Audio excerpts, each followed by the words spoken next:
Okay, be honest. When you get a fever, you think your body is broken, right?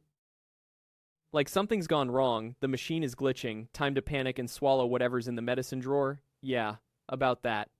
You've been getting this completely backwards your whole life, and I'm about to prove it to you. Because a fever isn't your body malfunctioning. A fever is your body doing something on purpose. Something clever. Something a little bit ruthless. It's not the sickness turning up the heat, it's you. And by the end of this, you're going to feel weirdly proud of the last time you were curled up shivering and miserable. Stick with me. Let's start with the thing running the whole show, and no, it's not the thermometer.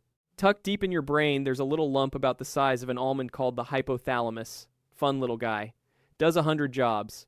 And one of them, running quietly every second you've been alive, is being your body's thermostat. Just like the one on your wall, it's got a target it wants to hit. A set point. For most of us, that's around 37 degrees Celsius, 98.6 Fahrenheit. Except, quick myth I have to murder right now, that number isn't sacred. It's an average. Your temperature drifts all day, lower in the morning, higher in the afternoon, and everybody's is a little different. So if you've ever panicked because you read 37.3, relax. Normal is a range, not a magic number. Moving on. Here's the important bit. Your thermostat doesn't just measure your temperature, it defends it. Too cold? Your brain shivers you and shoves your blood inward to warm you up. Too hot? It sweats you and flushes your skin to cool you down. Either way, it is obsessed with dragging you back to the number on the dial. So keep that in your back pocket, because it means a fever is not your body breaking. A fever is somebody sneaking over and turning the dial up on purpose. The question is, who, and why would they do that to you? Buckle up. It starts with a break-in. Some germ, a virus, a bacterium, doesn't matter, sneaks past your defenses. Rode in on a doorknob, a cough, a suspicious gas station sandwich. However it got in, it's inside now, and it immediately starts doing the one thing it knows how to do, make copies of itself. Rude. But your body's got security. Roaming around your tissues are these cells called macrophages, which literally translates to big eater, and honestly, respect. Their whole personality is finding intruders and swallowing them whole.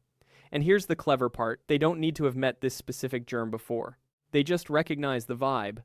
Certain molecular shapes only ever show up on invaders, never on your own cells.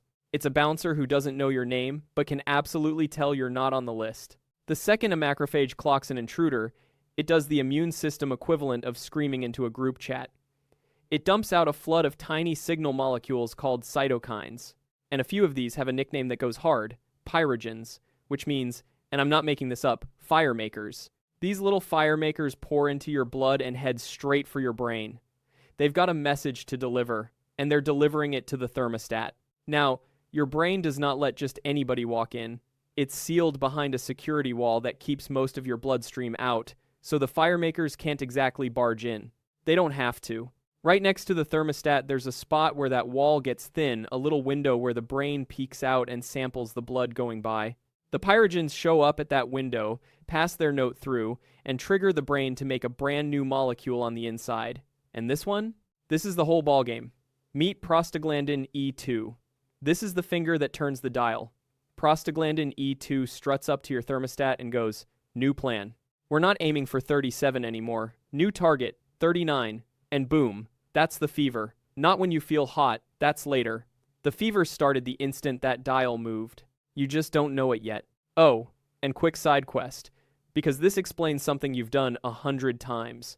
When you pop an ibuprofen or an aspirin and your fever drops, that pill isn't a tiny fire extinguisher cooling you down. It works by blocking the production of prostaglandin. It snips the messenger before it can reach the dial. You're not fighting the heat. You're quietly canceling the order for it. Sneaky. I love it. But let's say you tough it out and don't take anything. Now the dial says 39 and your body's still sitting at 37. So your brain looks at the gap, does the math, and completely loses it. We are too cold. Emergency. Warm this body up right now. And this is the part everyone feels and nobody understands. So pay attention, because I'm about to solve the biggest mystery of being sick. Why do you feel freezing when you've got a fever? When you are, at that exact moment, hotter than a healthy person on a beach? Because your brain thinks you're cold. The dial says 39, you're at 37, so as far as your brain is concerned, it's the dead of winter and it pulls out every trick it'd use in a blizzard. Trick 1, Shivering. Your muscles start twitching like crazy, dozens of times a second, and all that movement throws off heat, same reason you warm up when you work out. That bone-rattling, teeth-chattering shake isn't the illness beating you up. That's your furnace kicking on. Trick 2. It abandons the surface. Your body clamps down the blood vessels near your skin and yanks all the warm blood into your core to protect it. That's why your hands and feet go pale and ice cold in the middle of a fever. The heat's still there, it's just hoarding it. And trick 3, my favorite, because it's cheeky, it hijacks your behavior. Why do you suddenly want to burrow under 3 blankets and become a little sad burrito? Because your brain is literally using you as a tool. Feeling cold makes you seek warmth, so you go grab the blankets yourself, thinking it's your idea, while your brain sits back like, yeah, good boy, keep warming us up. So there's your answer. You feel cold because you're climbing toward a target you haven't hit yet. The chills aren't the fever attacking you. The chills are the fever starting. And once you finally hit 39, the shivering stops. Now you just feel hot, heavy, and like absolute garbage. Congrats. You made it to the top. Which leaves the obvious question. Your body just burned a ton of energy, hijacked your muscles, and made you thoroughly miserable, all to get hotter. Why on earth would it want that? Because heat, my friend, is a weapon, and it swings both ways at once. Swing one, it wrecks the invaders. A lot of the germs that infect you are cozy little homebodies that evolved to thrive at your normal temperature. Crank it up a couple degrees and you throw sand in their gears, they start replicating slower, struggling, generally having a terrible time. You're not always cooking them to death, you're just making their life miserable and buying yourself time.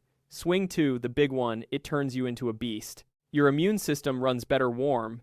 Heat it up, and your immune cells move faster, hit harder, get to the fight quicker, and kill more efficiently. The fever is basically your immune system doing pre-workout, and your body brews it on demand.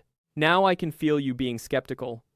Come on, the body isn't really doing this on purpose, it's just a side effect. Cool. Let me introduce you to my strongest witness, a lizard. Lizards are cold-blooded.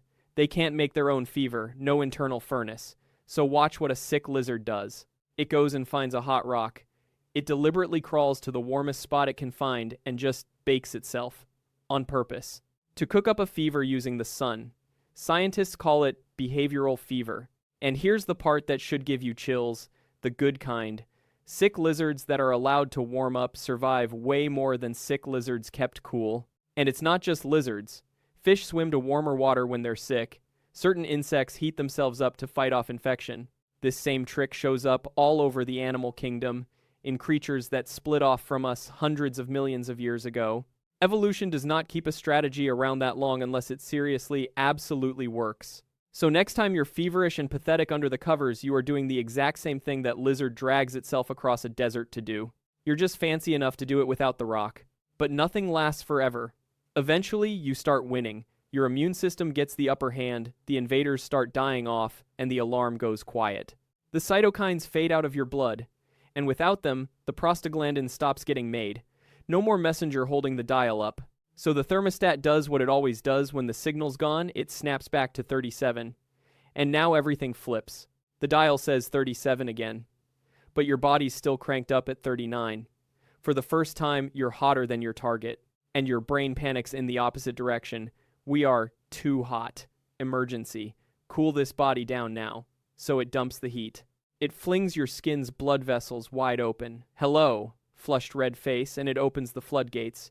You break into a soaking, drenching sweat, because evaporating sweat is the strongest cooling trick your body's got. That's the fever breaking. That gross, soak the sheets sweat. That swing from freezing to boiling to finally cool. It's not the sickness leaving your body like some evil spirit. It's just your thermostat clicking back to normal and your body frantically ditching all the heat it worked so hard to build. The chills at the start and the sweats at the end. Same system, just running in reverse. Climb up, climb back down. Honestly, kind of beautiful. And almost always on your side. Almost. Because I'd be a bad friend if I let you walk away thinking a fever's never a problem. Here's the reassuring part first. A normal fever is controlled. Your brain isn't chasing infinity, it picks a number, and that number has a ceiling. Your thermostat will not set itself high enough to cook your own organs. That's why the fever from a cold or the flu, as miserable as it is rarely dangerous by itself. The system's got brakes. Now here's what actually is dangerous, and people mix these up constantly. Heat stroke. Heat stroke is not a fever. A fever is your body choosing to turn the heat up and staying in control. Heat stroke is your body getting overwhelmed by heat from the outside, faster than it can dump it thermostat fighting to cool you down and losing. No target, no brakes, no plan. That's why heat stroke can climb high enough to hurt you, and a normal fever usually can't. Same scary number on the thermometer, completely different situation. And even real fevers deserve respect. Little kids can sometimes have a seizure when their temperature spikes fast, scary to watch, but usually quick and, on its own, usually harmless. But a fever that goes really high, won't come down, drags on for days, or shows up with stuff like a stiff neck, trouble breathing, confusion, or a rash that won't fade, that's your cue to stop taking advice from a video and go see an actual doctor. That's the fever telling you the real problem underneath is serious. So no, the lesson isn't never treat a fever. Sometimes you totally should for comfort, for sleep, for the very young or very sick, or when a doctor says so. The lesson is just this. The fever itself, most of the time, isn't the villain. It's the alarm and the weapon working together. So, next time you're shaking under a pile of blankets, feeling like a wet paper towel, remember what's actually going on under there. An intruder got spotted. An alarm went out. One tiny molecule snuck into your brain and turned a dial. Your muscles fired up a furnace. Your blood retreated to the core. And a survival program older than the human race, old enough that lizards run it on a sunny rock, quietly switched on to save your life. You're not broken. You're not losing. You're running one of the most brilliant things a living body can do, and you're not even trying. So maybe cut your fever a little slack next time. It's on your side. And now you're one of the few people who actually knows it.